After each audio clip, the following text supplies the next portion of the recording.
All right. So we're going to go ahead and get started here. Right off the bat, I want to thank everybody for being part of this event here from the California District. This is one of our signature events that we do. We try to have different events for different districts, focusing on some of the challenges that people are having with metal forming. And I'm also going to throw in a couple of fabrication things too, so it kind of gives everybody a nice little mix of some of the things. Again, if you're just joining, there is a Q&A box. So if you have a question, feel free to post it there and we'll try to address that as quick as possible.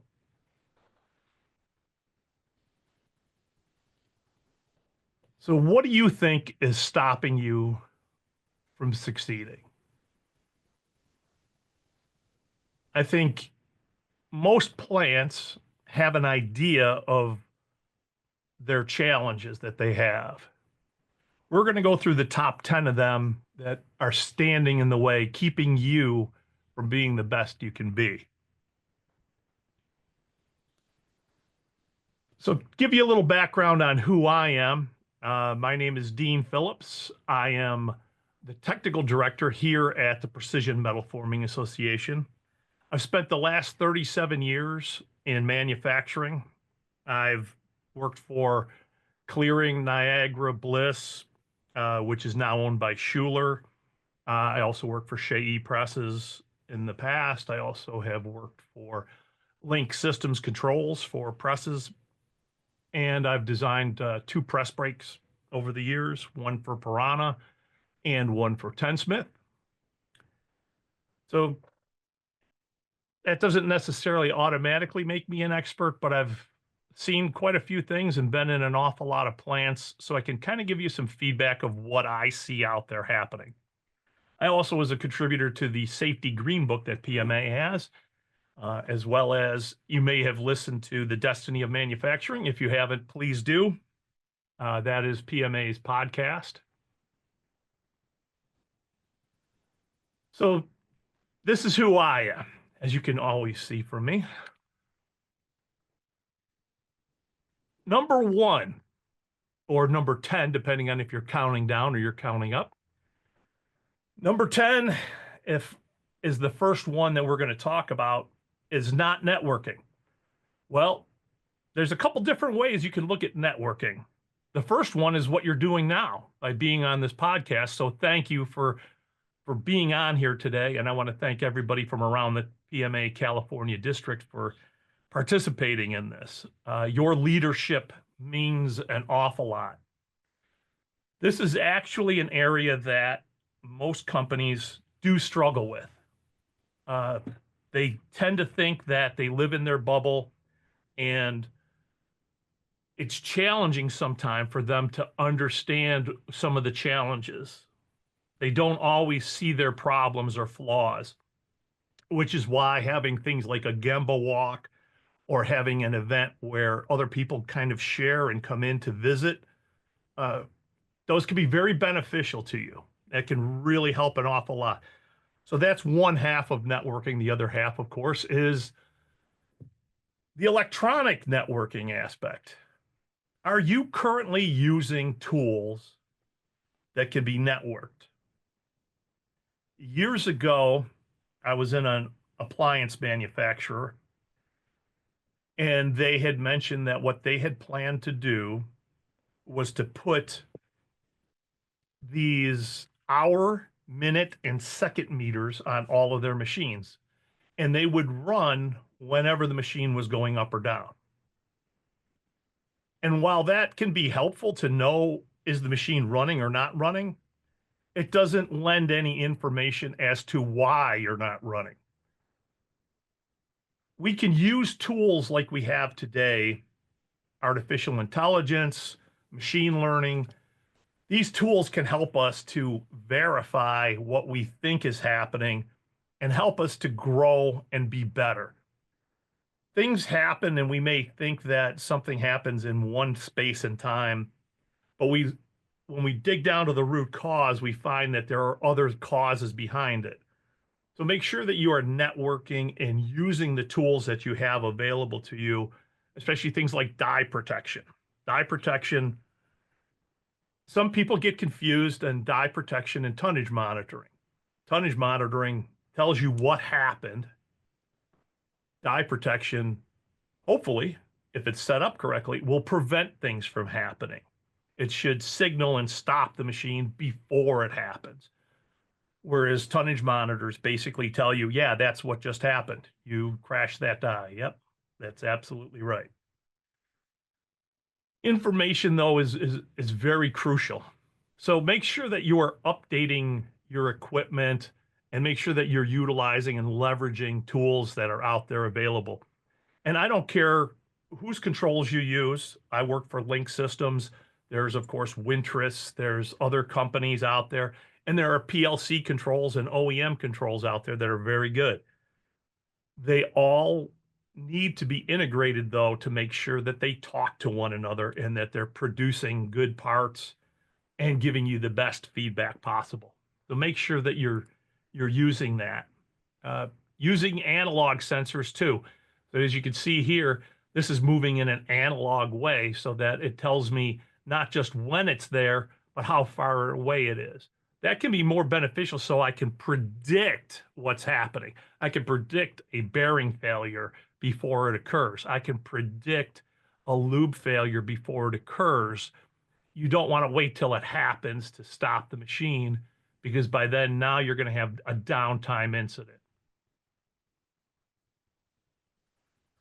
All right. And I can tell you that sometimes what we think is happening is not always clear. There's an automotive plant here in Spring Hill, Tennessee, that when I asked them about what some of their challenges were, they were complaining about their tooling. And I said, "Are you monitoring your tools?" And they said, "Oh, yeah, we got tonnage monitors on every machine." Then we go out there and none of the tonnage monitors worked. They either all were off or they were reading 0000. So they weren't working. But sometimes we have this belief that we know what's happening, but we really don't. So you need to verify what is actually occurring out there. Now, there's so much data we have to deal with. It can be paralyzing to go through it. So it has to be data that you can act upon. Using tools, and I don't care if you're on a press brake or a press or what piece of equipment you have, there are tools nowadays to tell you which tool is in the machine, whether it's on a press or on a press brake. I can verify what tool is actually in there, and that will also recall the job and tell it, hey, this is what job is running. And that can be very beneficial to you when you start looking at uh, errors that occur because somebody misenters a job number, which is incredibly common when you have a feed that you're manually entering a job number, a press that you're manually entering in a job number over there. All of those things create a problem for you if you're allowing human error to enter into the picture. The more things you can integrate so that they're talking to one another can help you an awful lot. Uh, are you leveraging this data? So of course, yes, we've had data for quite a while, and this is number 9. But are you using this info? Are you developing trend analysis?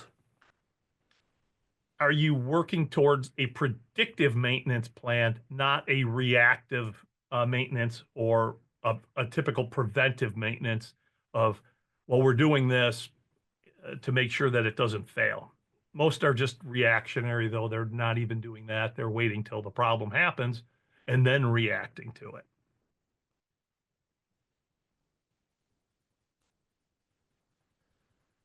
Procedures is number 8. Excuse me.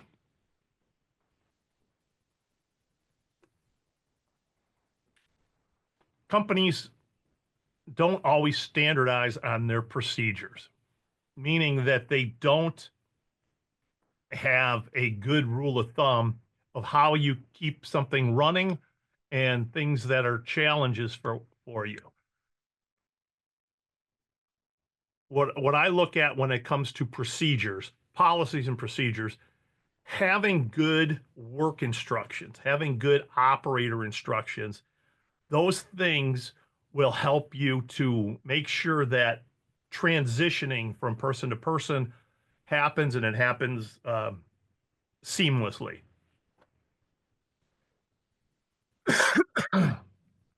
Excuse me. Another area that happens when you don't have good procedures in place is personnel often only get trained on one piece of equipment. What does that mean? It means that they know how to run press 7, but they don't know how to run press 9, because the thing that they know to do is different.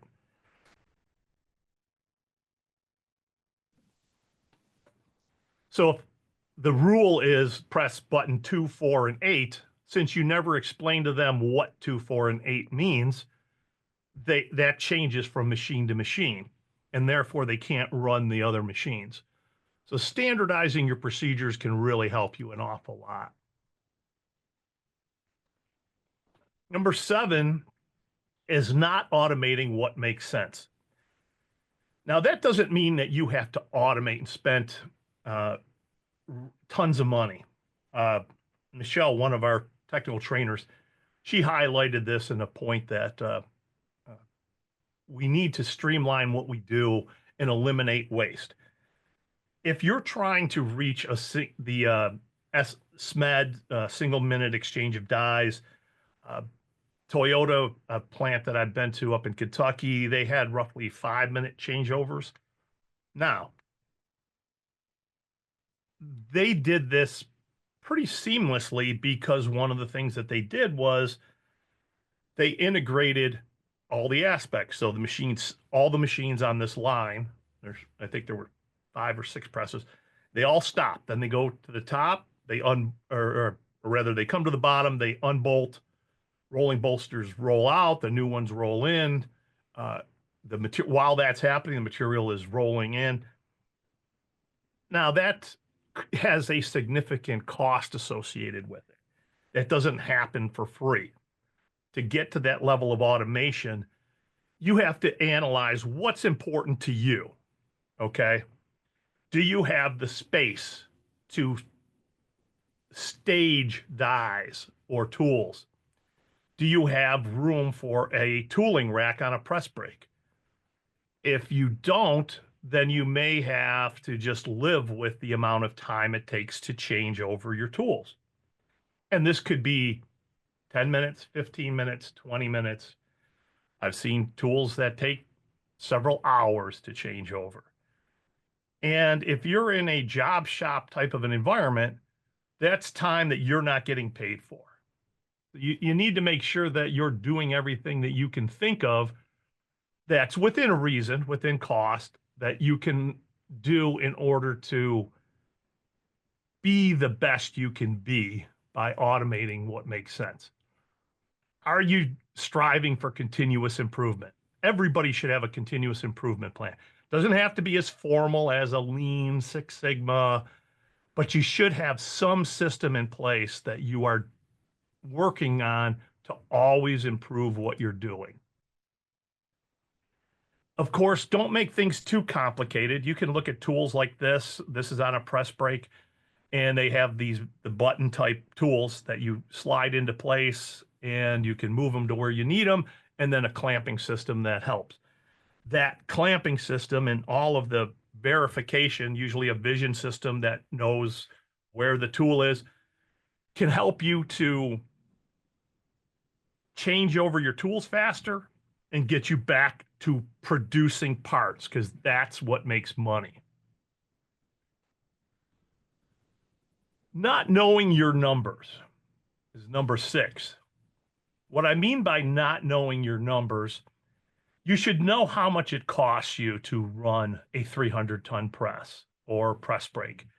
You should know what that is. You should know what the capabilities of the machine are, because this is going to help you to identify business opportunities. I was just at the stamping conference here that PMA had last week, and one of our speakers, Lori Harbor, talked about staying in your swim lane, meaning you need to understand what you're good at. What is your core competency of your business? And do those things that make you money, because that is what's going to give you the most bang for your buck, going to give you the biggest outcome, and help you to basically facilitate your business growing.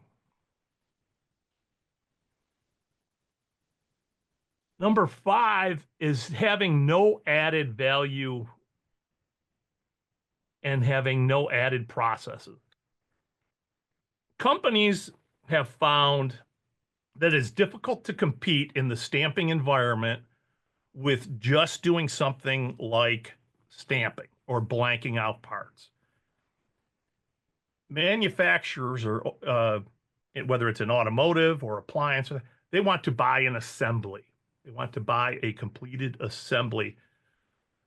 So they want you to send them a complete assembly. Now, if I have to handle it and I have a secondary operation like welding, like clinching or insertion, that's fine.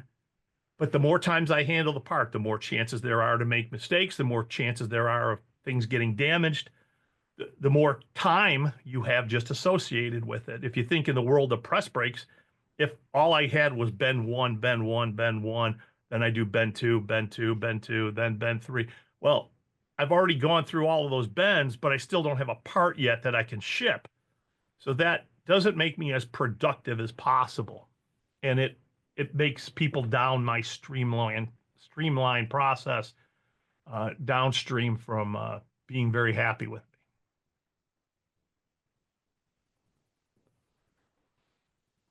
This is probably one of the biggest areas when we get into these last 4. These are the areas that companies struggle with probably the most. Not having proper maintenance on your machines. Yes, having predictive analysis adds a lot of value to you and a lot of help. But knowing that even predictive maintenance is better than no maintenance, or even reactive maintenance is better than no maintenance. But reactive really is having no maintenance. It's waiting till the problem happens and then dealing with it. It's not necessarily the best way to look at things. You have to realize how much that piece of equipment adds for you in value. Whether that, on that machine, it's worth $500 an hour when I'm running parts on it, or whether it's $1,000 an hour.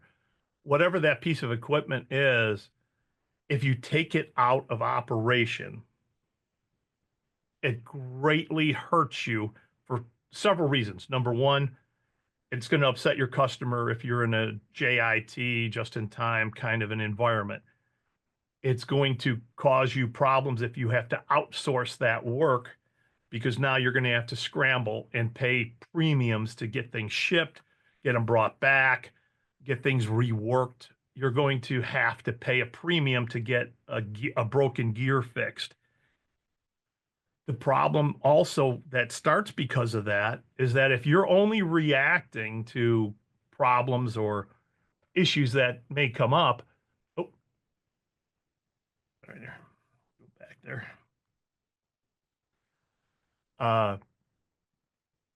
Sorry. If your maintenance problems are only focused on what you do in a maintenance regimen, whether you're changing oil, checking clearances, these are very common things, and you should be doing them on a regular basis, not just from a maintenance standpoint, but it's a safety requirement. So if you look at both of those two aspects, it's very important. I have been in plants that introduce their own problems. I've gone into plants where They take a brand new set of light curtains, for example, and put them on, go to put them on the machine and take them out of the casing and slide them into an old casing. Now, you may say, well, why would you do that? Well, it's just convenient for them to slide it in and then use the existing connectors. Well, the problem is, what if the problem's in the connector? Now you have two problems. And we've had plenty of companies over the years that have introduced additional problems by their procedures and the way that they do things. On all presses and on press brakes, if they're mechanical, they're going to have some level of wear. And the level of wear can be monitored, and it's required that you monitor this. Knowing how much wear you're getting will help you to understand where things like safety light curtains or guarding has to be in order to stop. If I were to open up a gate or I were to interrupt a light curtain, how long it's going to take me to stop. So understanding the greater picture of how maintenance integrates with all the other things that go on a machine is really going to be critical for you. Number 3, this is one that if I had to look at what most companies struggle with, this is probably the number one thing that they struggle with. Not to say that it's the biggest problem, but it is the one that they struggle with the most. Alignment. If you're dealing with coil alignment, all the way on the line, all the way through the feed, all the way into the press and into the tool, that alignment of that sheet is going to impact the quality of your part. And if it's not aligned properly, you are going to fight that all day long. So as material may vary or change, it becomes even greater in having more of an impact. So the alignment of the material as it's coming in left to right, that is important. Pass line height is the height that you go on. Many of us have probably experienced or seen to get to the tool that you're putting a 5-gallon bucket that the material goes across to get to span from the feed line into the tool. Now, there's nothing saying you can't use that, but understand that what's the shortest distance between 2 points? Straight line. Anything I do on the pass line height that takes it up or down is going to impact the length of that, which means that my feed length is going to be off, which means that I'm not going to be accurate when I'm doing this. And every time I change something, I'm going to have to make a modification that takes more time away from you. The other area that really is a struggle, I think, for many companies is the transfer. If they're using a transfer bar or mechanism or even a robot, the end effector or the transfer fingers that actually contact the material, there are a tremendous amount of opportunities today to find you a custom finger. So if your fingers are the parts vibrating or falling off, if you're using a magnetic type or if there's an error, you want to make sure that your transfer fingers are set up so that they give you the best chance of success. Sometimes vibration can knock the part off of the fingers. How fast you accelerate and decelerate from station to station can make a difference of whether the part's in the right place or the wrong place. So you need to address those kinds of setup issues on the front end. The sooner you can address it, the better off you're going to be in the long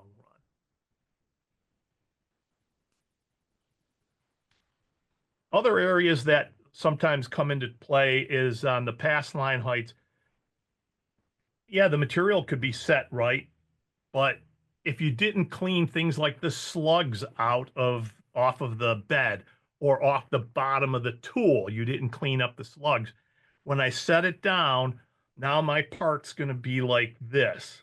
And that's also how the feed is going to feed into it. which means that the part is probably not going to work the way the die designer had hoped it would. Same is true whether the part curls up or curls down.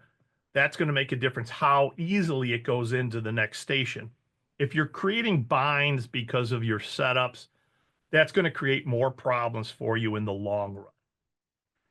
And integrating your equipment so that it is running properly. Again, back to what I mentioned earlier, if I have one point of entry, I only enter the job on the press control, and the press control talks to the other pieces of equipment. That can greatly help you when you're trying to get the most accuracy out of your machines. If I introduce another error because I'm manually putting in a length or I'm manually entering something in, that's going to have a greater impact on me and a greater chance of making a mistake. Other areas that you can automate and or uh, align is using tools to get the material and scrap in and out. Are you using an automated system for coil and blanks, unloading them or depalletizing them? Material handling, am I getting the part out manually by picking it up and moving it? Or am I moving it with a transfer mechanism? Or am I uh, having to handle the part as it comes out? A lot of bigger parts, whether it's in automotive or in appliances, can be very difficult to deal with because of uh, their size, their sheer size. And that can be the limiting part of your production. A lot of larger appliance manufacturers and automotive use larger conveyors. They use larger robots to take the part out because they've identified that if somebody has to manually rack a part, that it's adding 5 to 10 seconds per part, and that's really hurting their production numbers.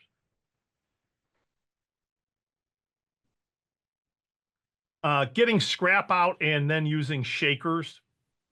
Shakers can really help you to get that scrap out of there.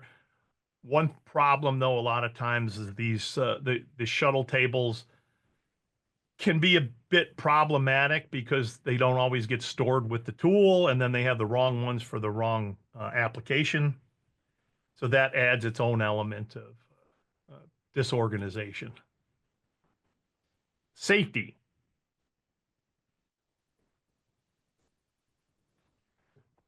You're not protecting. Safety pays.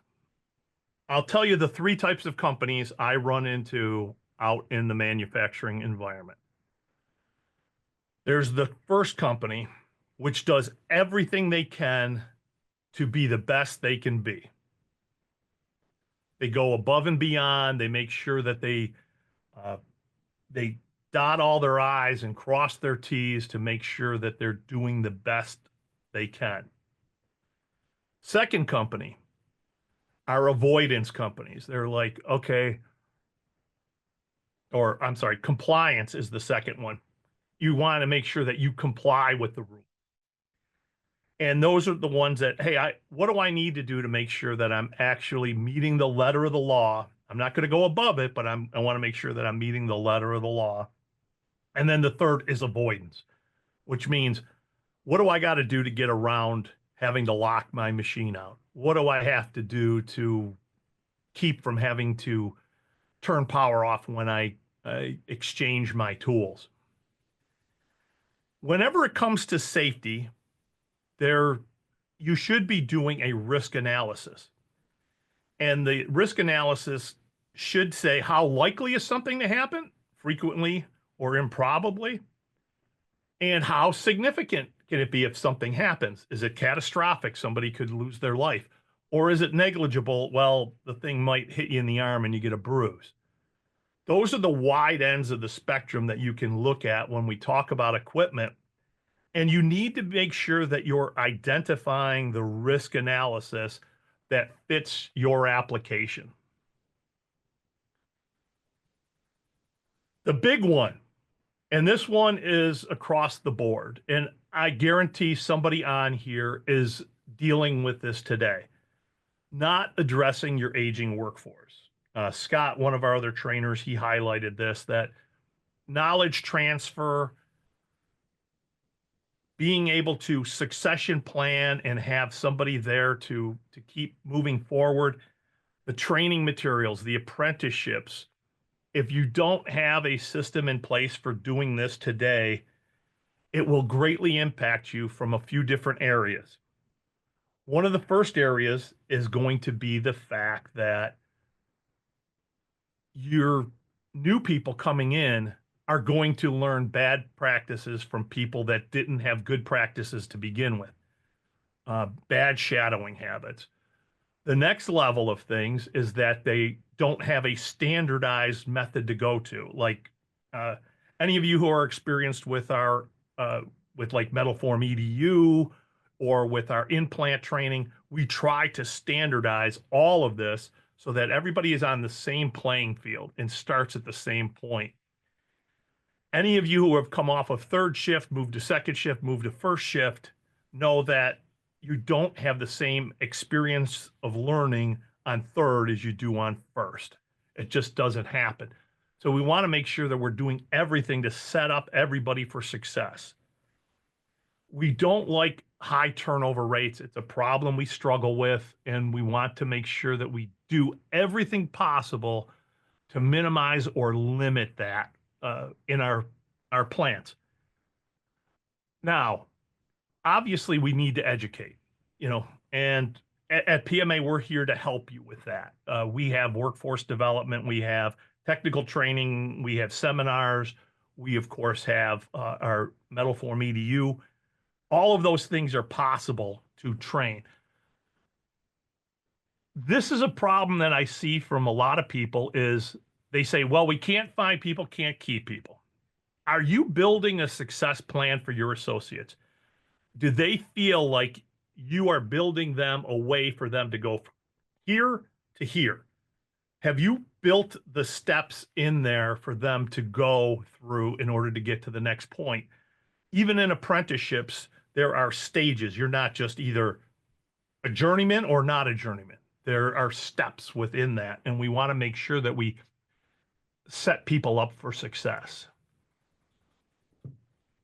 This is a problem I see at a lot of places, and if you're in HR, this is probably an area that you struggle with is, are you just checking a box?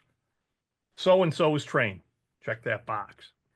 Or are you gauging their progress? Yeah, they learn it. They're not proficient, but they have learned the materials.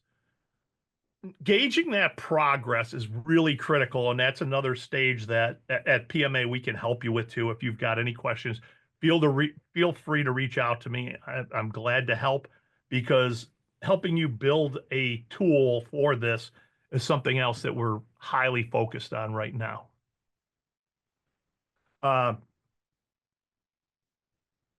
Making sure that you are measuring what's important. That's really going to be critical to most companies and helping them succeed. These are some things that I have put together in the past. Turnover is lower with continued training.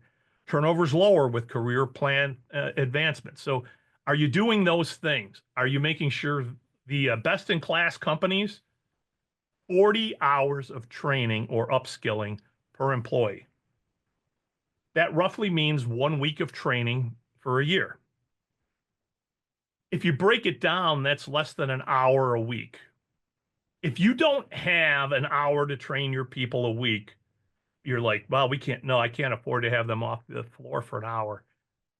You are guaranteed that all those other things are going to manifest themselves into this. You're going to have problems. You're going to have problems keeping people. You're going to have problems making sure that your people have the right skills for the job set that they need. And you want to make sure that they do reach their success. I want to thank everybody for putting this on. I want to thank the districts. I want to thank Randy and Aaron and Brittany for helping to put this together. I want to thank all of you for attending today. We're here for you, and our value that we provide is manifested in a lot of different ways. If you have questions, we have answers. We're here to provide solutions for you to be as productive as possible. It is to our benefit to make sure that our members have everything they need to succeed. And with that, here's my information, and I'm going to open it up to any questions. If you have any, I'm happy to answer. Hey, Dean, it looks like Sorry. there is a question in the queue. If there are electronic controls for it or just typical physical ones using protective film or inspecting for damage. So there's a few different things when you're talking about die protection. There are a few different elements. There are everything from a simple sensor, which can be a piece of wire that gets grounded out to a metal part. It can be, if it's a plastic part, it can be a limit switch that opens or has a scissor type of mechanism so that if it hits it, it actually triggers something else. So a non-metallic part can hit it and it triggers a metallic piece to trigger the switch. There are more and more lasers. So if you don't own the tool, for instance, a lot of automotive runs into this where people are running the tool, but they don't own the tool. So they can't go in and modify it. They can put a laser in to shine in and get that gauging point to make sure that it's in there. There's also more and more being done with vision systems for verifying and inspecting the part. There's a couple different things now. You're asking like protective film and inspecting for damage. Vision systems can work to pick up those things so that if you had protective film on it, I know a lot of stainless parts have a protective film on them. So as it's coming in, you want to make sure that that part isn't damaged because of the film. Vision systems work the best at that because if I can't sense it, if it's just a surface scratch or something else, it might not even get picked up that scratch was there. The best thing that you can do is have a solution for your die protection that combines die protection as well as elements of tonnage monitoring and marry them together so that you're monitoring not only the deviation of the tonnage, but you're also seeing that punch broke. So I want to physically see that this punch broke when it was supposed to enter.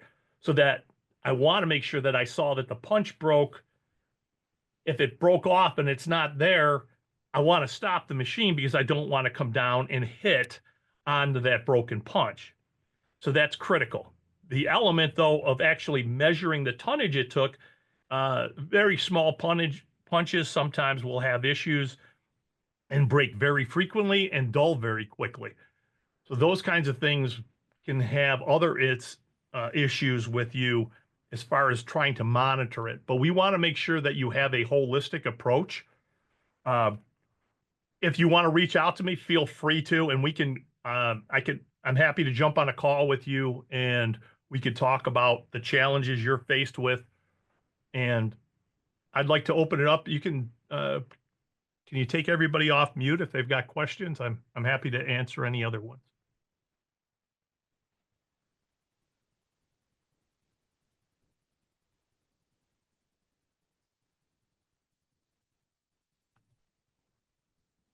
I see somebody has their hand raised. Not anymore. I hope I answered it. I hope that was I answered your question. If not, feel free to reach out to me. I'm here to help you guys succeed. So anything I can do, please do not hesitate to reach out to us. That's what we're here for. We're here to help you. On specific tool issues, yes, absolutely. If you can send me some information on the application, I'm happy to help in any way I can. Just reach out to me, shoot me an email at dphillips@pma.org, or you can call me at 615-714-4442. but I'm happy to help. We also have people that have been in the tooling industry for many, many years, and we can find you a solution. That's what we're here for. So, and networking with each other, this is another great opportunity here. So I want to thank the districts for putting this event on today. It's truly been my pleasure to be here and having the opportunity to speak with you. Any other questions?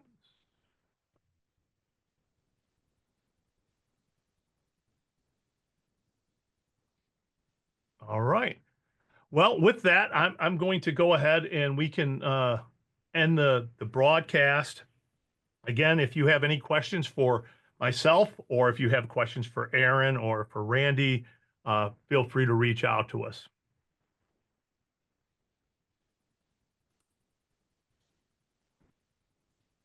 Thank you. Thank you so much. Thank you for taking time out of your day to be here.